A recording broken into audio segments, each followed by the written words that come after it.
बात आज की चैनल के कार्यक्रम दावा दावेदारों में आपका स्वागत है। जैसा कि आपको मालूम है, इस कार्यक्रम के अंदर मैं हर रोज 8वें विधानसभा क्षेत्र के किसी न किसी जनप्रतिनिधि को आपकी अदालत में उनके दावों के साथ लेकर आता हूं।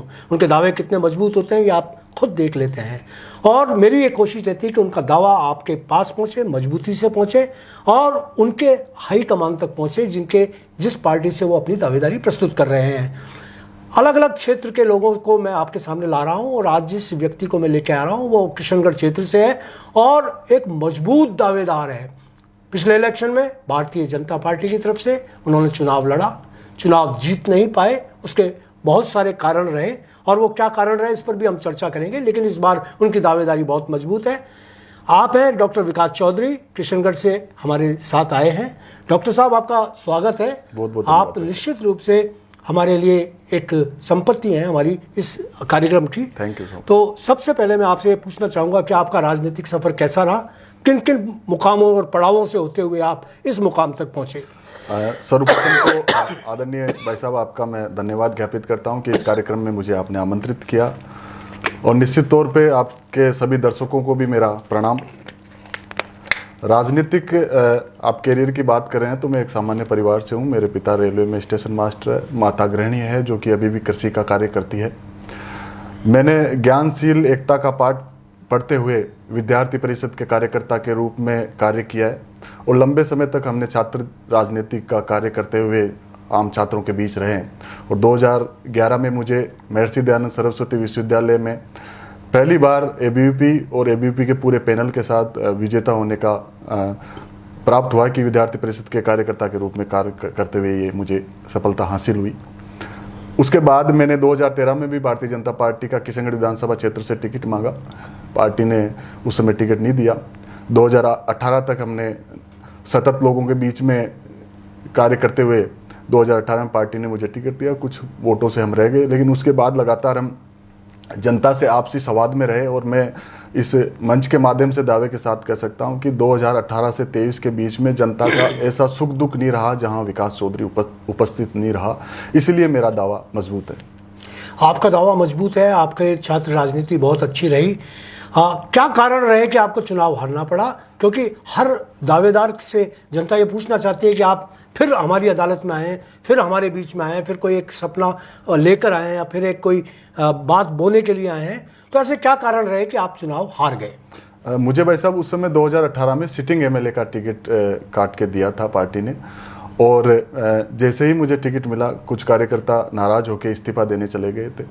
25 साल से उस समय एक ही कास्ट की वहाँ सीट थी, तो उसके खिलाफ भी थोड़ी एंटी इनकम्बेंसी मेरे प्रतिद्वंदी ने बना दी थी। एक अलग तरीके का नारा वहाँ चला दिया था, और शहर वर्सेज ग्रामीण का एक चुनाव जो बाईपोल एमपी का था उसकी वजह से वो चालू रहा, और एक समीकरण अलग तरीका का चला गया। हम एक ही कास्ट के 4 कैंडिडेट खड़े हो गए, तो कुछ वोट जो हमारे प्रतिद्वंदी हमसे जीते उनसे कम रहे। और सबसे बड़ा कारण जो मैं मानता हूँ कि कांग्रेस के कैंडिडेट को 7% ही वोट मिले। उनका जो मूल वोट था वो स्विंग होके उधर चला गया, और हमारा भी थोड़ा शहरी वोट किसक के निर्दलीय के पास चला गया।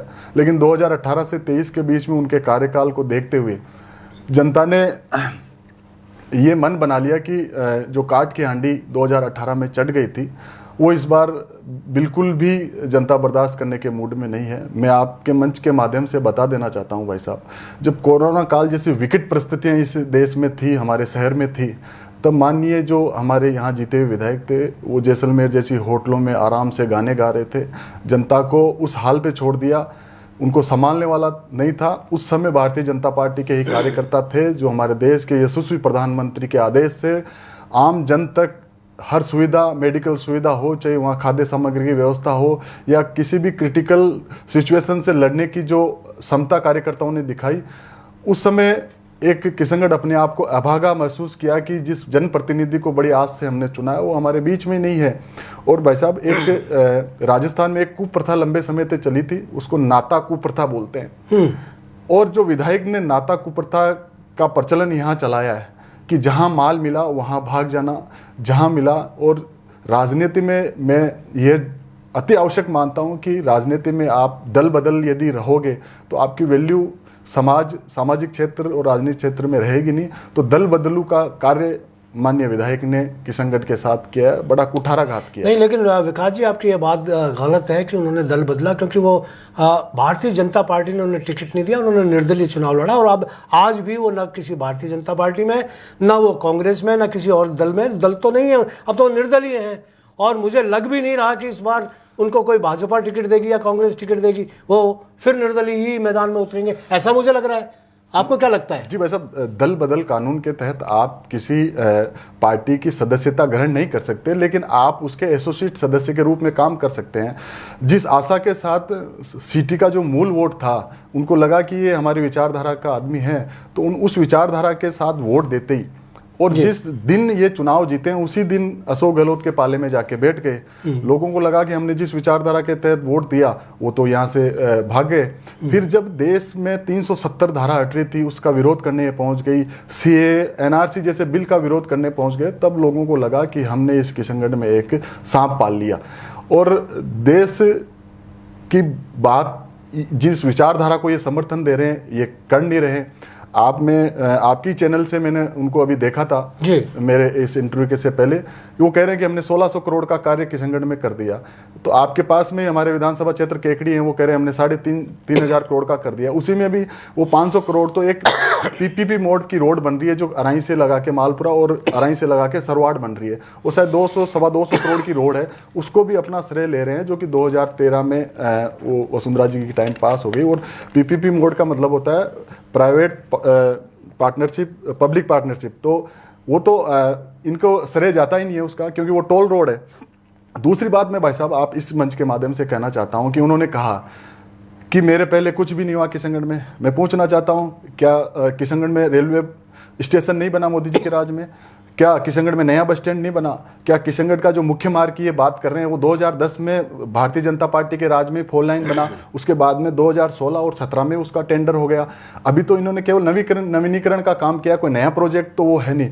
तीसरी बात मैं भाई साहब कहता हूँ, हमारे यहाँ 2 पेनोरमा भारतीय जनता पार्टी के राज में दिए थे, जो एक नागरीदास पेनोरमा है और एक हमारे निम्बार्क पीठ सलेमबाद में दिया था। भाई साहब, जो नागरीदास पेनोरमा, उसकी मूर्तियां टूट गई, उन पे एफआईआर भी दर्ज नहीं हुई। आज उसकी रखरखाव ये नहीं कर सकते हैं, ये विकास के दावे कर रहे हैं। तीसरी बात, मैं डेवलपमेंट की बात करूं तो भाई साहब, अराई का कॉलेज हमारे भारतीय जनता पार्टी के राज में दिया गया, वहाँ SDM office Bharatiya Janata party के राज में दिया गया। 41 ग्राम पंचायत, वो ग्राम पंचायत ही पता नहीं है, वो बता रहे हैं 42 ग्राम पंचायत है, हमारे 41 ग्राम पंचायत है, और 41 की 41 ग्राम पंचायत में ग्रामीण गौरव पथ, जिसका अब इस सरकार ने नाम चेंज कर दिया, विकास पथ कर दिया, वो भी भारतीय जनता पार्टी के राज में हुई। विकास के कार्यों की कमी नहीं हुई, और 2013 से 18 के बीच में 1850 करोड़ के काम किशनगढ़ की जनता को भारतीय जनता पार्टी पूर्ववर्ती वसुंधरा जी की सरकार में कार्य हुए। तो किस प्रकार के ये दावे कर रहे हैं वो आपके सामने हैं। और भाई साहब, मैं पहली बार ऐसा एमएलए देख रहा हूँ जिसपे देशद्रोह का मुकदमा दर्ज हो रहा है। आप पूछते हैं उनसे कि किस कारण से मुकदमा दर्ज हुआ, अब वो कह रहे हैं कि हमारी गहलोत जी से मुलाकात हो गई, गहलोत जी ने हमारे को वापिस आशीर्वाद दे दिया। उन्हीं विधायक पर अभी 15 दिन पहले एक 302 का मुकदमा दर्ज होता है, उनके नज़दीकी आदमी पे मुकदमा दर्ज होता है। और आप ही चैनल पे वो कह रहे थे कि वो मेरे पास आते तो मैं उनको उसी आदमी से 2-5 लाख रुपए दिला देते।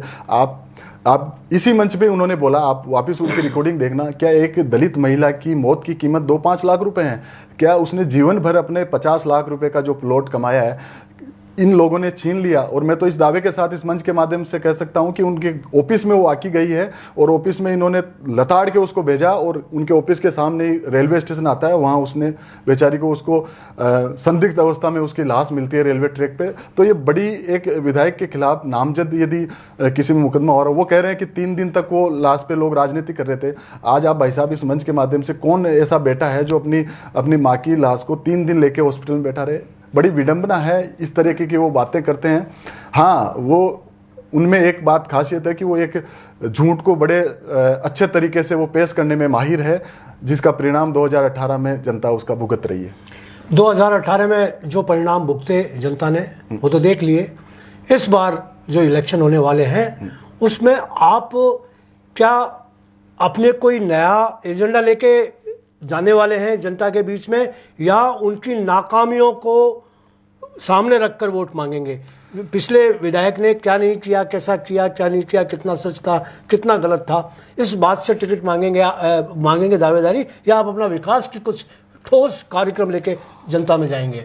इस पूरे विश्व पटल पे नरेंद्र मोदी जी ने इस देश का नाम बड़ा ऊंचा किया है। आप ही के सामने कुछ दिन पहले चंद्रयान 3 ने चंद्रमा पर और दक्षिण ध्रुव पर लैंडिंग किया, तो एक बड़ी सफलता मोदी जी ने दिलाई है। और निश्चित तौर पर अभी कल ही ये सूर्य जो आदित्य L1 है उसने भी सफलता से लैंडिंग किए। तो निश्चित तौर पर मोदी जी की योजनाएं मैं आपको भाई साहब इस मंच के माध्यम से बताना चाहता हूं कि प्रधानमंत्री ग्रामीण सड़क योजना के तहत किशनगढ़ में अनेकों सड़कों का कार्य हुआ है।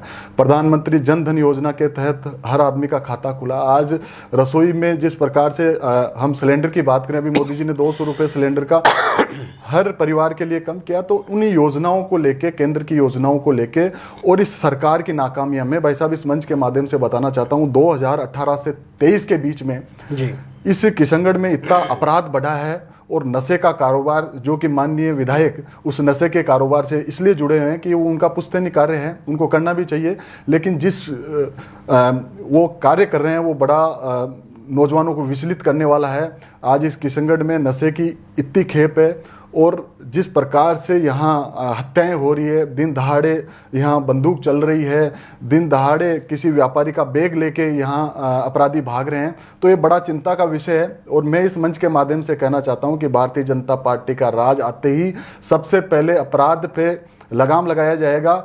और इस राजस्थान में जो अपराध बढ़ा है उसमें किशनगढ़ किसी से छाने नहीं है।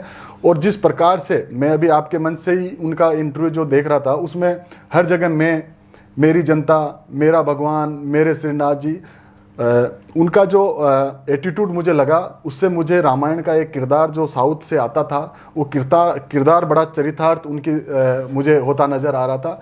और मैं मानता हूँ आदरणीय चतुर्वेदी जी की राजनीति में मैं किसी का टिका नहीं, हम नौजवान हैं, हमारी एक पॉजिटिव एनर्जी के साथ इस किशनगढ़ का भला करने हैं। कि आज मैं इस मंच के माध्यम से उन्हें पूछना चाहता हूं कि युवाओं के लिए आपने क्या किया है, महिला सुरक्षा के लिए आपने क्या किया है, स्पोर्ट्स के लिए आपने क्या किया है, व्यापारियों की सुरक्षा के लिए आपने क्या किया है। आज 2018 से 23 के बीच में जो हमारे विधानसभा क्षेत्र में 6 थाने आते हैं, उनमें कितनी हत्याएं हुई है, कितने अपहरण हुए हैं, कितने बलात्कार हुए हैं, उसकी सूची आप निकालेंगे तो बड़ा अचंभा होता है कि इस किशनगढ़ जो व्यापारिक नगरी है उसमें शिक्षा और सुरक्षा का स्तर इन्होंने कितना गिरा दिया है।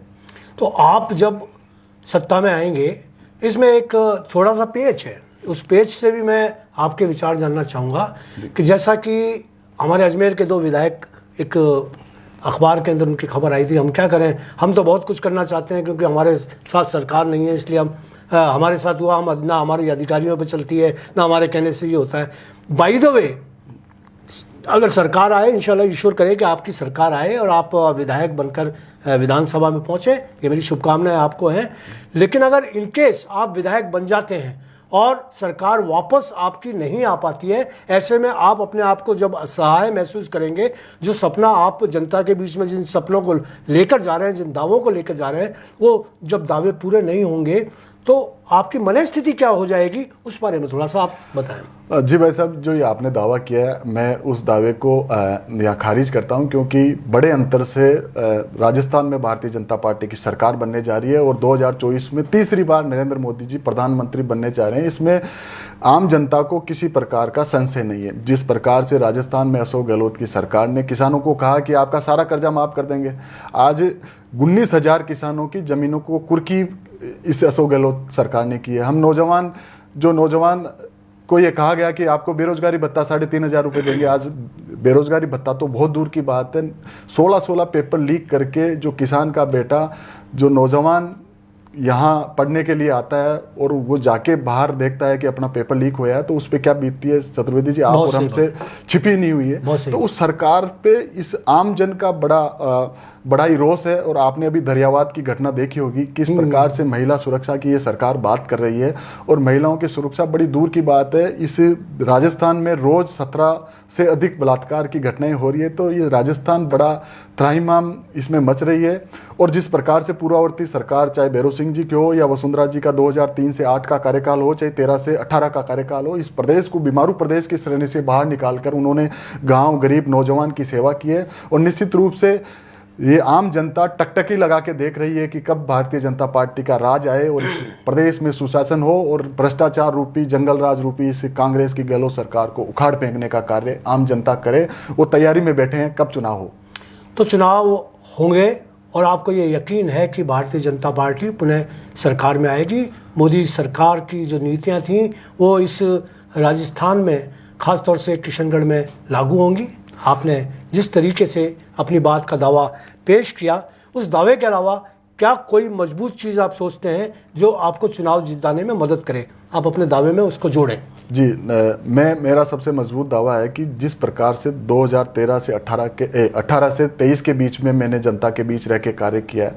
18 में भी हमने 65,000 से अधिक मत लेके हमने दूसरे स्थान पर रहे, क्योंकि कांग्रेस को कम वोट मिलने से एक समीकरण थोड़ा बिगड़ गया था। तो 2018 से 23 के बीच में लोगों ने जो मुझे देखा है, मुझे समझा है, मेरी विचारधारा को समझा है कि ये व्यक्ति उस विचारधारा से आता है जो कहता है कि हम व्यक्ति से बड़ा दल है, दल से बड़ा देश है, और राष्ट्र प्रथम का जो हमारा ध्येय है, उस ध्येय को लेकर हम काम करने वाले लोग हैं।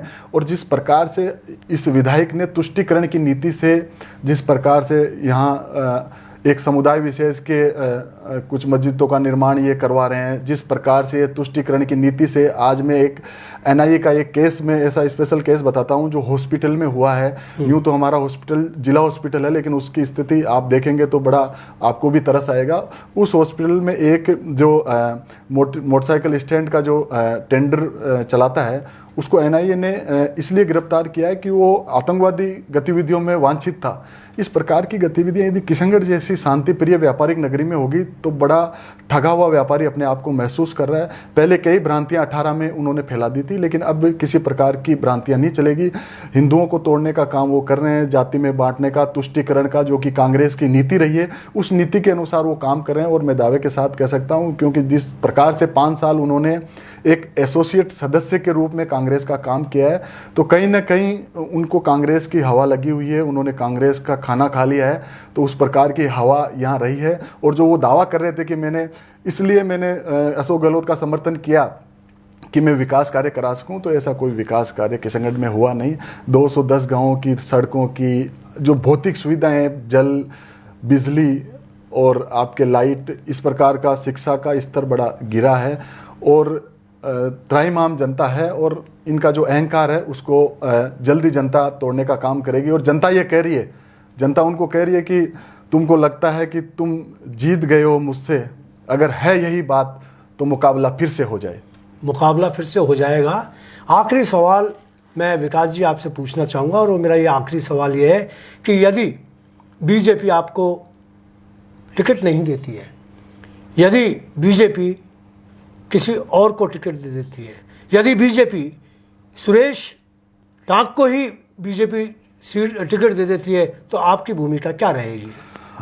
निश्चित तौर पर ये सवाल अंतिम में आया, लेकिन मुझे लगता है ये कहीं ना कहीं आएगा सवाल। मैं भारतीय जनता पार्टी का एक कर्मठ कार्यकर्ता हूँ। मेरी पैदाइश ही विद्यार्थी परिषद जैसे एक मूल संगठन से हुई है। मैं संघ की विचारधारा और एक स्वयंसेवक के रूप में लगातार कार्य कर रहा हूँ। मुझे पार्टी जो भी जिम्मेदारी देगी, आदरणीय चतुर्वेदी जी 2018 में मुझे राजस्थान में 200 विधानसभा में सबसे कम एज का टिकट भारतीय जनता पार्टी ने दिया, जो मुझे एक मास्टर के बेटे के लिए बड़ी सौभाग्य की बात है। मैं चुनाव जरूर मैं कुछ अंतर से रह गया, लेकिन पार्टी जिसको भी टिकट देगी मैं उसके तन मन धन से साथ रहूंगा। मेरी विचारधारा ये नहीं है कि मैंने दोनों पार्टियों को किशनगढ़ में ख़त्म कर दिया, मेरा जैसा कोई नहीं, मैं तो चुनाव लड़ूंगा, पार्टी देती है, तो ऐसी विचारधारा हमारी रही नहीं है। हमें राष्ट्र धर्म को निभाने का ध्येय हमारा है। कैसे हमारा भारत इस पूरे विश्व पटल पर वापस विश्व गुरु की ओर बढ़ रहा है मोदी जी के नेतृत्व में, तो हम मोदी जी के सारथी बनके भारतीय जनता पार्टी की तरफ से जो भी हमारे को आदेश मिलेगा, उस आदेश को एक कार्यकर्ता की भांति बड़ी बखूबी से निभाने का मैं प्रयास करूंगा।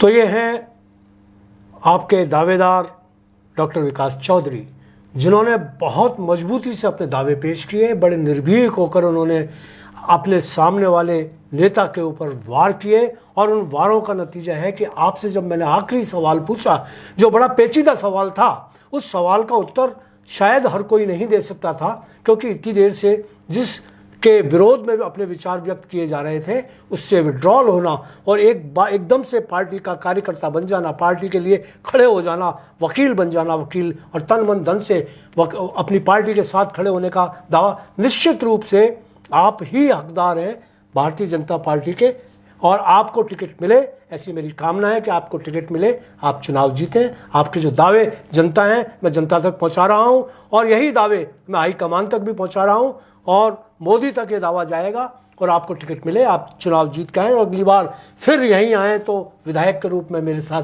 बात करें। यही मेरी शुभकामनाएं। बहुत बहुत धन्यवाद। बहुत बहुत धन्यवाद, आप आए, धन्यवाद।